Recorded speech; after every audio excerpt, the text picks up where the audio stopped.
একটা ছোট শহরে ছিল দুটো বিরিয়ানির দোকান। একটার নাম ছিল বড়লুক বিরিয়ানি, আর অন্যটা গরিবের স্বাদ।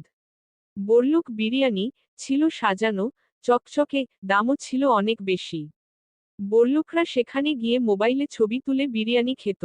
অন্যদিকে গরিবের স্বাদ ছিল এক বুড়ো কাকুর ছোট্ট দোকান। পুরনো টেবিল, মাটির ভাঁড়ে পানি, আর দামে সস্তা। কিন্তু একটা জিনিস ছিল অসাধারণ, ওখানকার বিরিয়ানির গন্ধ আর স্বাদ। একদিন এক বড়লোকের ছেলে ভুল করে ঢুকে পড়ল গরিবের স্বাদ দোকানে। খেয়ে সে বলল, বাবা, এত মজার বিরিয়ানি তো আমি আগে খাইনি।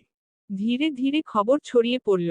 লোকজন দাম নয়, স্বাদের জন্য গরিবের স্বাদ এ ভিড় জমাতে লাগল। শেষে বড়লোকের দোকানও বুঝল, ভালোবাসা আর যত্ন নিয়ে রান্না করলেই খাবার সবার মনে জায়গা পায়। শিক্ষা: খাবারের দাম নয়, স্বাদ আর ভালোবাসা আসল জিনিস।